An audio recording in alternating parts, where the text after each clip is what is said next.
Welcome back, everybody, for another deep dive. And today, we're going to be exploring how our thoughts, and specifically our intentions, can shape our reality. Ooh, that's a powerful topic. It is, and we are going to be taking a look at a blog post today from Lunarize, and it's called Lunarize, The Power of Setting Conscious Intentions. Okay. And we are going to see if we can unlock those secrets of intentional living. I'm ready. All right, so, we always talk about, being busy and everything, but even when we're not consciously directing our energy, our intentions, they're still kind of steering the ship, right? Yeah, our intentions are always there, whether we acknowledge them or not. They're always at work. Yeah. And I think that's something that Lunarize really emphasizes in this blog post, is that even when we're not consciously setting intentions, we are still setting them. Yeah. It's just that they might not be the kind of intentions that are actually serving us. Right, exactly. They might not be the ones that we want. Right. Here. Like if you're starting a new job and you're constantly thinking, oh, this is going to be a disaster, Oh, yeah. that is setting a negative intention. Totally. And those subconscious thoughts that we have, those can actually sabotage our efforts without us even realizing it. Oh, absolutely. So how do we break free from that negative cycle and start setting intentions that actually help us succeed? Well, that's where things get really interesting, because Lunarize points to a specific part of our brains called the reticular activating system, Oh, I've heard of that. or the RAS, and this is where the science comes in. Ooh. It gets a little bit nerdy, Okay, let's nerd out. but in a good way. So think of the RAS like a filter. Okay. It's constantly scanning our environment and filtering the information that comes in, and it prioritizes the information that matches our focus. Okay. So if you're focused on all the things that could go wrong, guess what? You're going to find them. Exactly. Yeah. Your brain is going to highlight all those potential problems, and you're going to find evidence to support that belief. Oh, that makes sense. But here's the cool part.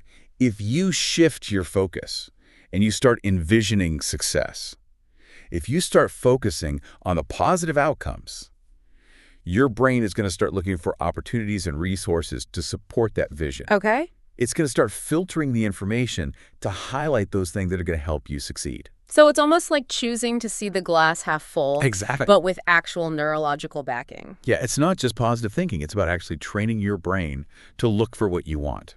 I like that. I like that a lot. Yeah. So Lunarize outlines a 4-step process for setting conscious intentions. And let's break those down. I mean, are they as straightforward as they sound? Well, let's see. So step one is clarity. Okay. And this is where a lot of people go wrong.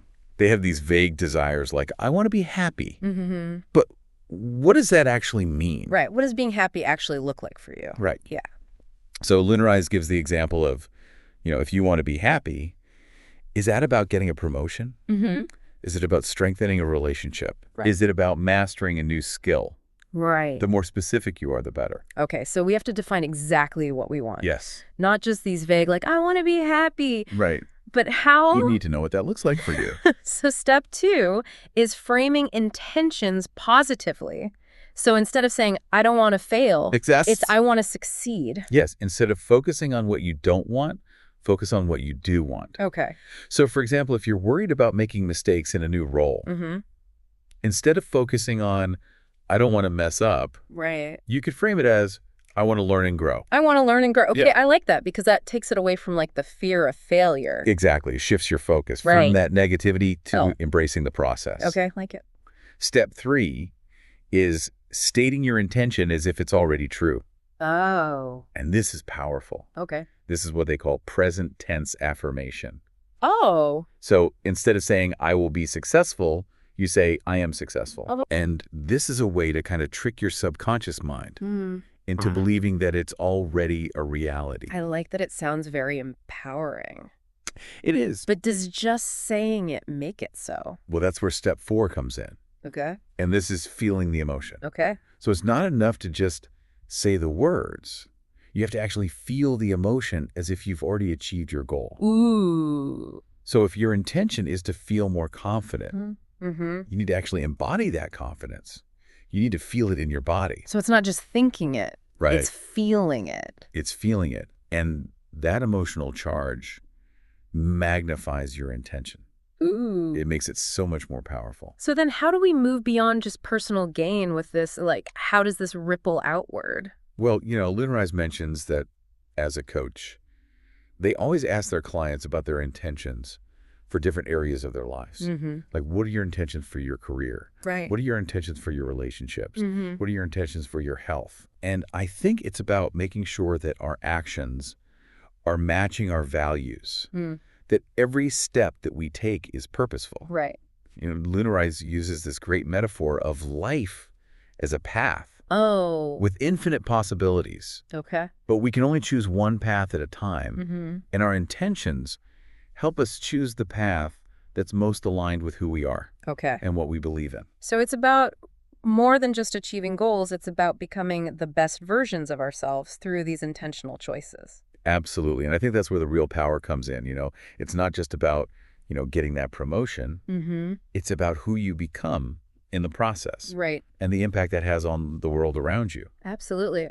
Imagine if everybody was, consciously setting intentions to be kinder, to be more compassionate, to support others. Right. What would that world look like? It's a beautiful thing to think about. It is. It really is. And I think that's so powerful. Yeah. Like even the smallest acts of kindness can have a ripple effect and contribute to a more positive world. Each choice that we make, each action that we take becomes a reflection of those intentions. But how easy is it to stay on this path of positivity? Like, life is messy. It is. We all experience setbacks. So how do we stay the course when things don't go as planned? That's a great question, and that's what we're going to dive into in part 2. We'll get into that right after this short break. Okay, so we're back, and I'm really curious about the practicality of intentional living. Like, it's easy to talk about setting intentions. Right. But how do we deal with those inevitable bumps in the road? Life doesn't always cooperate. Right. Life happens. With our carefully crafted plan. It does. And, that negativity bias that we were talking about earlier, that can easily take over when things go wrong. Right, right. But Lunarize has a few suggestions for how to counter that. Okay. And one that I really like is the idea of creating a daily intention-setting ritual. Okay, so instead of just like setting a broad intention and hoping for the best, Right. we make it a daily practice. Exactly. Even taking just a few minutes each morning Okay. to reflect on your intentions can make a huge difference. Okay.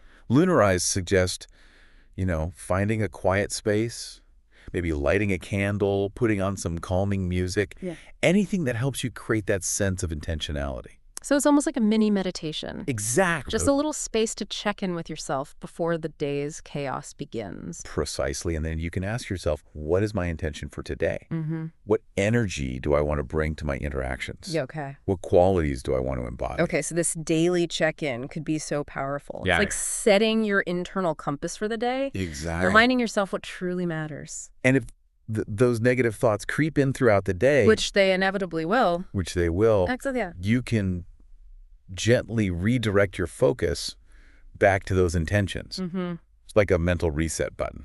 I like that. Yeah. Okay, so we've got the daily intentions covered, but what about those larger long-term goals? Does this framework still work for those? Absolutely. Remember the importance of clarity that Lunarize talked about. Right. That applies here as well. Mm-hmm. Define those long-term goals in as much detail as possible. Okay. What does success look like a year from now, 5 years from now? What are the steps that are going to get you there? Okay, so you break down those big goals Yes. into smaller, more manageable steps. Exactly. It's Yeah. like building a staircase, one step at a time. Okay, I like that analogy. And each of those smaller steps can become your daily intentions, Okay. those building blocks that lead to the bigger vision. So this kind of brings us back to that path metaphor from the blog. It does. Like those smaller intentions are like the little markers guiding us along the path toward our ultimate goal. Exactly. But what happens when we hit a detour Yeah. or, an unexpected obstacle on that path? That's where flexibility comes in. And resilience, intentional living isn't about clinging rigidly to a plan no matter what. Right. It's about adapting to those inevitable changes while staying true to your core values and your goals. So we need to learn to navigate those detours. Yes. Adjust our course when necessary, Mm-hmm. but not lose sight of the destination. Exactly. And instead of seeing setbacks as failures, Okay. view them as opportunities to reassess and adjust your approach. Mm-hmm. Ask yourself, are my current actions still aligned with my intentions? Right. Do I need to change course to stay on track? This reminds me of that analogy of being the captain of a ship. You encounter storms and rough seas, But as long as you have that clear vision of your destination, you Yeah. can adjust your sails and navigate through the challenges. Exactly. And sometimes those detours can lead to unexpected discoveries, Oh, new yeah. paths that you wouldn't have found otherwise. Totally. Remember, the journey itself is part of the growth process. So it's not just about reaching the destination. It's about who we become along the way. Precisely. And I think Lunar Eyes really touches on that, saying that intentional living is ultimately about becoming the best versions of ourselves. Mm-hmm. It's about making choices that align with our values, living with purpose and intention, and leaving a positive mark on the world around us. Okay. I'm really starting to see how this goes beyond just achieving goals. It's about cultivating a mindset, a way of being in the world. It's a shift in perspective. Right, and that shift can have a ripple effect influencing not only our own lives, but also the lives of those around us. Absolutely. Remember Lunar Eyes' point about the collective impact of intentional living. Yes, like if we're all consciously choosing kindness, compassion, and support, Right. we're creating a more positive and harmonious world. Exactly. Each act of kindness, each positive thought becomes a ripple in the pond, I like that. spreading outward and affecting others in ways we may never fully comprehend. It's a beautiful vision. It is. But I think for a lot of people, there's still that question, does this actually work? Or are we just setting ourselves up for disappointment Right. by focusing on intentions? That's a great question, and one that deserves a deeper dive. So let's explore that further along with some practical tips for putting all of this into action in our next segment. Awesome. I'm excited. Let's do it. Mm. So we've talked about, the power of intentions and how to set them and even how to navigate those challenges that come with, trying to live intentionally.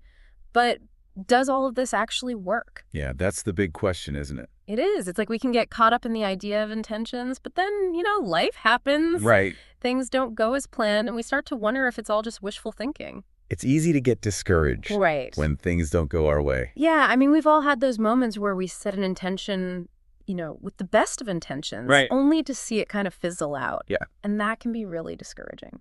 It can.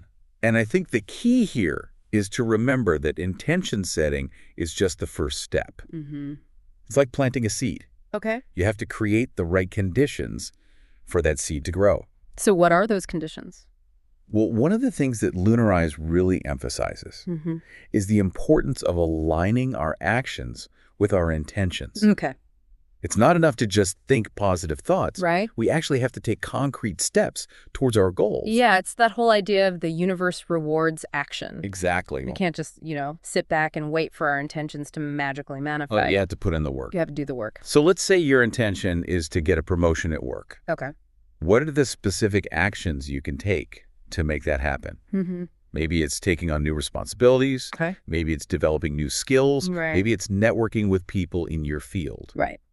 It's about creating a plan and then consistently taking those steps even when you don't feel like it. And that's where discipline comes in. It does. And perseverance. Yeah. Intentional living isn't always easy. Right. It requires effort. It requires a willingness to push beyond our comfort zones. But the rewards can be so worth it. They are. Because when we live intentionally, we're no longer just passively drifting through life. Exactly. We are actively creating the life that we want. We're in the driver's seat. We are. And that sense of agency, that can be so empowering. It is. It's incredibly empowering. It is. And, it's important to remember that this process takes time. Lunar Eyes talks about the need for patience, allowing things to unfold in their own way and in their own time. Sometimes our intentions manifest in ways we don't expect. Right? Or they take a little longer than we anticipated. That's okay. Yeah. It's all part of the journey. The key is to trust the process. Okay. And keep moving forward with faith and determination. So it's like planting a garden, right? Exactly. You nurture the soil, you water the seeds, and then you wait patiently for them to sprout. You don't dig them up every day to see if they're growing. You trust that with, proper care and attention, they'll blossom in their own time. Exactly. And it's the same with our intentions. So as we wrap up this deep dive into the power of intentions, it seems like the key takeaway is that we really do have the power to shape our reality. We do. Through the intentions that we set. It all starts with an intention. But it's not a passive process. It requires clarity, action, perseverance, and a willingness to trust the journey. Trust the process. And I think it's important to remember that even small shifts in our thinking and our actions can create those ripples of positive change, not just in our own lives, but in the world around us. Absolutely. So what one intention will you plant today? What seed of possibility will you nurture and allow to grow? The power is in your hands.